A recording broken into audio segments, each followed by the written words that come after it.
international jury of the Piazza Grande Religion Journalism Award decided to award a special mention to Austrian journalist Gerald Drißner for his story, Kolossale Ambitionen, einer kleinen Stadt. We have here Gerald, and we are going to talk to him about his work and about this particular story. Hello, Gerald, how are you? Hello, I'm good, thank you. Okay, well, let's go for it. So please, could you please present yourself and explain a little bit how long have you been in journalism? And if you are a religion reporter, explain why did you decide to pick that bit particularly, please? Yeah, I'm Gerald Drißner. I'm 42 years old. I grew up in Austria, in a small village in the Alps. And I've been a journalist for more than 20 years. And especially after my time in Austria and then in Germany and journalism school, I decided to go abroad. I mainly lived like in Egypt and then moved to Tunisia, to Turkey, to Greece. And by living there, I of course learned a lot about religion, about different religions, how people see religion, what is important for them. And although I grew up in Austria, and I mean, of course, like religion was a part of daily life, especially in small villages, I never really focused on that. But by living in these countries, in these places, I mean, I visited a lot of like holy places. I just started to become interested in religion, and also like listen to how people see religion and what they take from religion. And that's why I wouldn't consider myself like a reporter that like is like writing a lot about religion, but religion is always part, and I'm interested in that. Mm-hmm.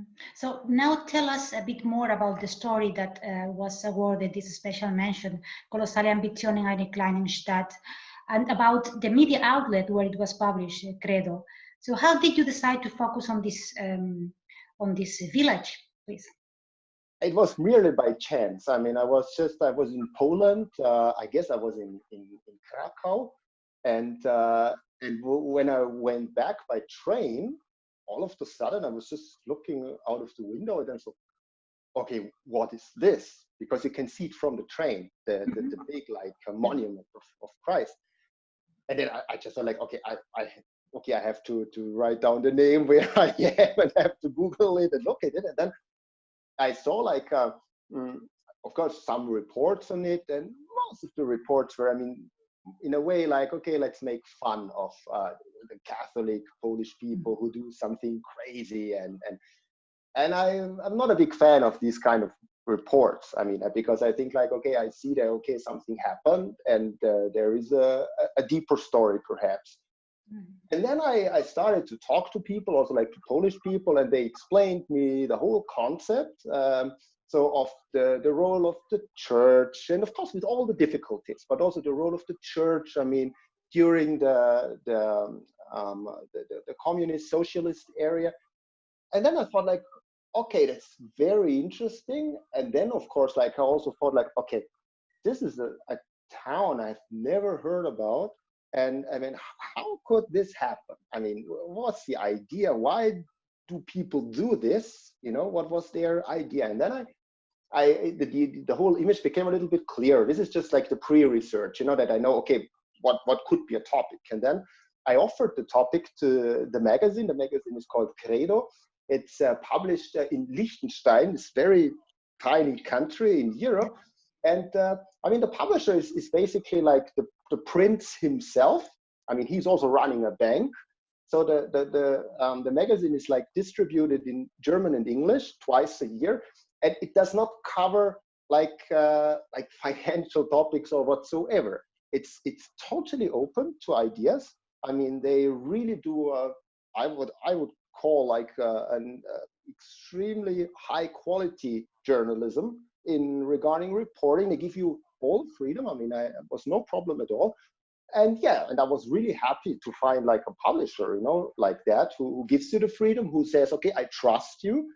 As a reporter, I don't have like my idea in mind and tell you how to write it, you know, because it happens, unfortunately, quite often nowadays, you know, that like editor says, hey, great, yeah, let's just make fun of some like religious people. I would have never done that, you know, because I saw like the deeper story.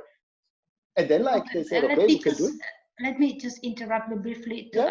Going back to the Polish town, can you explain which kind of challenges did you encounter when reporting there on the place?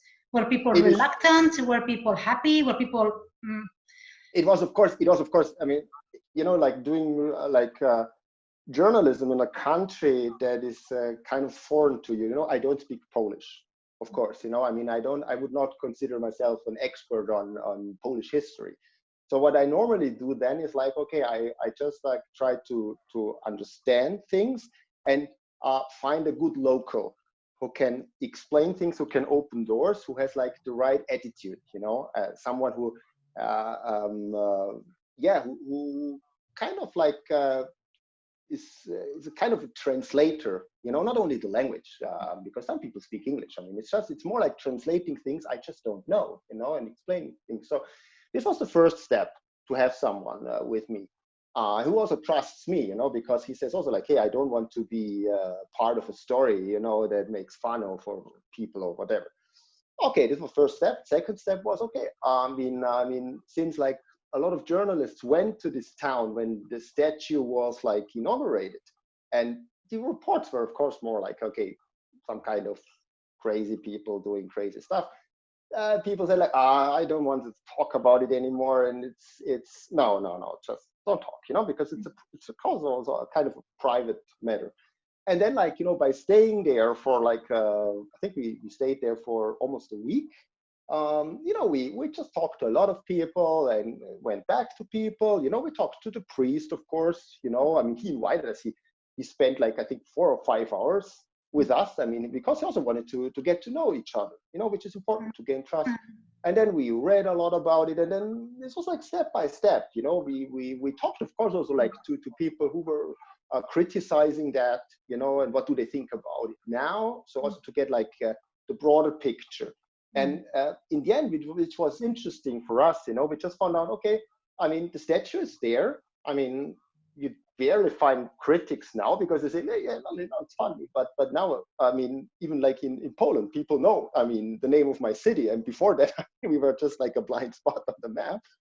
And of course, curious tourists come, you know, taking a picture, a selfie or whatever. So the only problem that they have now is, okay, something gets broken, how to finance this? They have to collect money or something like that. But in any way, I thought like they found, even the critics found some kind of peace.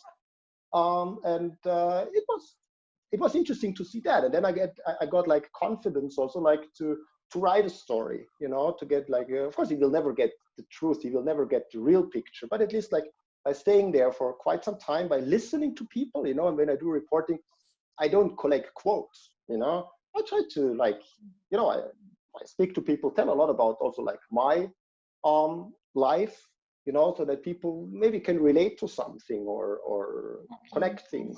Yeah. And as for last question, quite shortly, please, why do you think it's important that media run stories about religion? I think it's very important because if people like it or not, you know, religion is always part of our life, you know, of our daily life. I mean, even if you're not religion, if you get into a difficult situation, you might start praying, you know. I mean, this is very strange. I mean, even people who never thought about it. And also like it's an important part of life for a lot of people. And we also have to respect that and explain that, what people find about it. And especially what I personally think is because we are moving into a time of, you know, where people are living an individualistic life, you know, it's important to have this kind of idea of community, which is also like religion is about, you know, no matter if you're Muslim or a Christian or a Jew, you know, or a Hindu, because this is also like a main idea. And I think like sharing these things, you know, in a time where like the social systems get broken and everything, I think it's important, I mean, to show that. Yeah.